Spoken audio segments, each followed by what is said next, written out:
삼금광.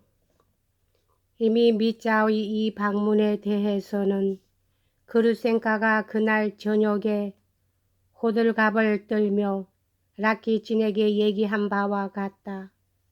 그루생가는 애타게 소식이 오기를 기다리고 있었던 터이라 미자가 연 이틀째 나타나지 않자 푹 마음을 놓고 제발 자기가 떠나버릴 때까지 찾아오지 말아주기만을 바라고 있었다.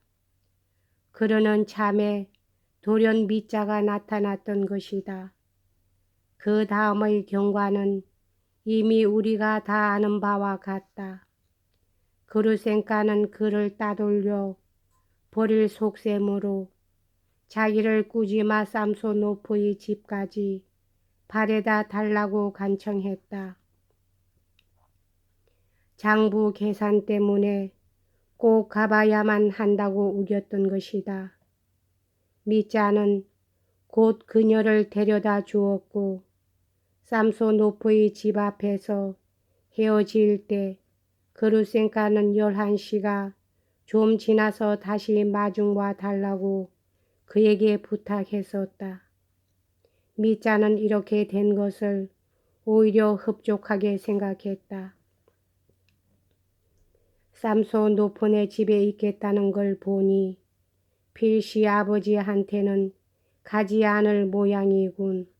하긴 거짓말일지도 모르지만 하는 생각이 문득 떠올랐으나 그가 보기에는 그루생가가 별로 거짓말을 하고 있는 것 같지는 않았다. 요컨대 그는 이런 종류의 질투꾼이었다. 즉 사랑하는 여자와 헤어져 있을 때는 자기가 없는 동안에 여자에게 무슨 돌발적인 일이라도 일어나지 않을까, 또는 여자가 자기를 배반하지나 않을까 하고 최악의 경우만을 상상하며 가슴을 태우다가 필시 배반했을 것이라고 단정하고 허겁지겁 여자한테로 달려오지만 일단 여자의 얼굴을 즐겁게 하고 웃고 있는 여자의 상냥스러운 얼굴을 보게 되면 당장의 기운이 솟아올라 모든 의혹을 날려버리고 기쁘기도 하고 부끄럽기도 한 심정이 되어 스스로 자기의 질투를 후회하는 것이었다.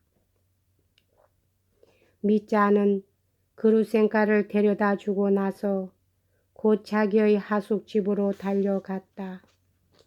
그에게는 그날 중으로 끝마쳐야 할 일이 너무나 많았다. 그러나 아무튼 마음만은 한결 가벼워진 것 같았다. 자, 이제는 한시바피 스메르자코프란 놈을 붙잡고 어젯밤 아무 일도 없었는지 물어보아야겠다. 만약에 그루생가가 아버지에게 갔었다면 그야말로 큰일이니까 하는 생각이 그의 머릿속을 스치고 지나갔다. 그는 아직 자기 하숙집에 채 도착하기도 전에 다시금 질투심이 불안한 가슴 속에서 타오르기 시작했다. 질투. 오델로는 결코 질투심이 강한 인간이 아니었다. 오히려 지나칠 정도로 그는 남을 잘 믿었던 것이다. 이것은 푸시킨의 말이다. 이 말 한마디만으로도 우리들의 위대한 시인의 깊은 통찰력을 증명하고도 남음이 있다. 오델로는 다만 정신적으로 깊은 혼란 속에 빠져서 거의 전 인생관이 흐려졌었을 뿐이다. 그것은 자기의 이상이 무너졌기 때문이다. 그렇다고 오델로는 숨어서 엿듣거나 문틈으로 엿보거나 하지는 않았다.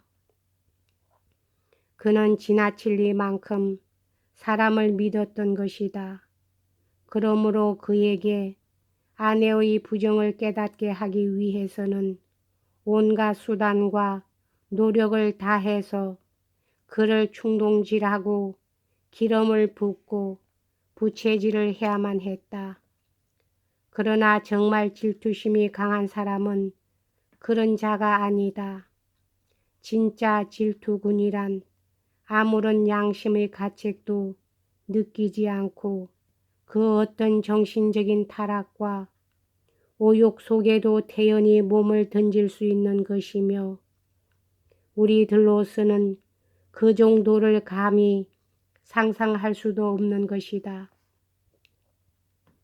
그렇다고 해서 그들 질투군이 모두 비열하고 추악한 영혼의 소유자인가 하면 반드시 그런 것도 아니다.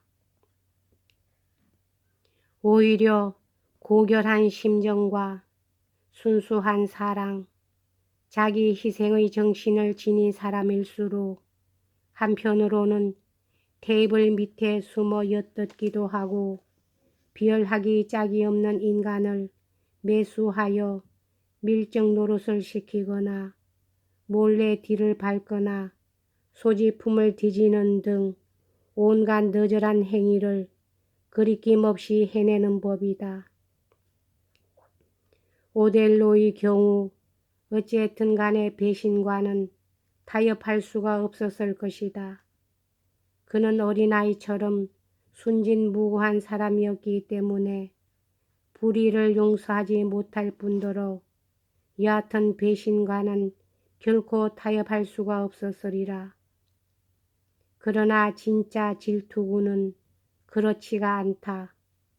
그런 종류의 질투군들이 얼마나 너그럽게 배신과 타협하고 얼마나 쉽사리 상대방을 용서할 수 있는가는 정말 상상하기조차 어려울 정도인 것이다.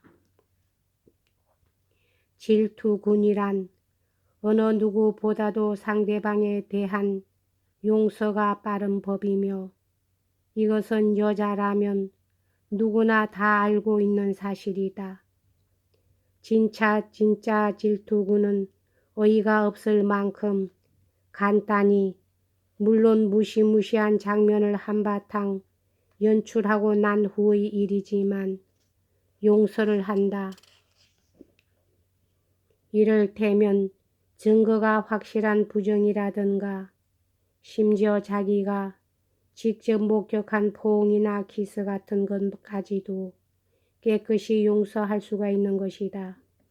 단 그것이 이번이 마지막인 경우 즉 자기의 라이벌이 당장 세상 끝으로 꺼져버리고 그날부터 영영 나타나지 않는다거나 혹은 자기 자신이 아무도 없는 곳으로 여자를 데리고 도망할 수 있다는 확신이 생겼을 경우에야 비로소 있을 수 있는 일이다.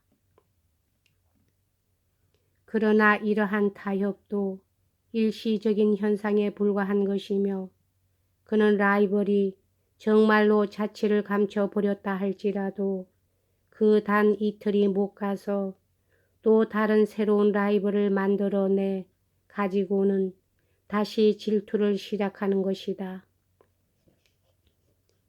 물론 그토록 질투군이 아닌 사람들에게는 감시를 해야만 하는 사랑이 과연 무엇이 즐거울 것이며 그렇게까지 길을 쓰고 뒷조사를 해야 하는 사랑이 과연 무슨 가치가 있겠느냐고 의아스럽게 느껴지겠지만 진짜 질투군은 결코 이것을 깨닫지 못한다. 그런데 그런 질투군들 중에는 고상한 정신을 지닌 사람들도 적잖게 섞여 있다. 여기서 특히 유의해 두어야 할 사실은 바로 이런 고상한 정신을 지닌 사람들이 골방 같은 곳에 숨어서 엿듣거나 엿보거나 할 때 한편으로는 그 고상한 정신으로 하여 스스로 자진하여 빠져 들어간 오욕의 깊이를 분명 이해하고는 있으면서도 적어도 그 골방에 쪼그리고 서 있는 순간만은 절대로 양심의 가책을 느끼지 않는다는 사실이다. 미자도 그루센카의 얼굴을 보는 순간 질투심은 눈 녹듯이 사라져버리고 순식간에 남을 잘 믿는 너그러운 마음이 생겨나 오히려 자기 자신의 추한 감정을 경멸하기까지 했다. 그러나 이것은 그루센카에 대한 그의 애정 속에 단순한 전욕이라든가 또한 일전에 그가 알료샤에게 말했던 것과 같은 육체의 곡선이라든가 하는 것뿐만이 아니라 미자 자신이 생각하고 있는 것보다 훨씬 고상한 그 무엇이 포함되어 있다는 사실을 반증하는 것이다. 그 대신 그루센카의 모습이 눈앞에 없으면 미자는 곧 다시 그루센카가 비열하고 교활한 방법으로 바람을 피우고 있지나 않은가 의심하기 시작하는 것이었다. 이런 때 그는 양심의 가책 같은 건 전혀 느끼지 않았다. 이리하여 그의 마음에는 다시 질투심이 솟구쳐 오르기 시작하였다. 아무튼 급히 서둘러야만 했다. 우선 당장 급한데 써야 할 최소한의 돈이라도 마련해야만 했다. 어제 구한 9루블리는 여행 때문에 거의 다 써버리고 말았다. 그렇지만 돈이 한 푼도 없어 가지고서야 그야말로 꼼짝도 할 수 없지 않은가. 그러나 그는 아까 마차 속에서 새로운 계획과 더불어 당장 필요한 돈을 마련할 수 있는 방법까지도 생각해 두었던 것이다. 그는 케이스에 든 멋진 결투용 권총을 2자루 가지고 있었다. 이때까지 그가 그것을 저당 잡히지 않고 그대로 가지고 있는 이유는 자기의 소지품 중에서 그것을 제일 좋아했기 때문이다. 그는 꽤 오랜 전부터 서울 집에서 젊은 관리 한 사람과 친하게 사귀어 왔는데 어떤 기회에 역시 이 요리점에서 이런 소문을 들은 적이 있었다. 여기까지 하겠습니다.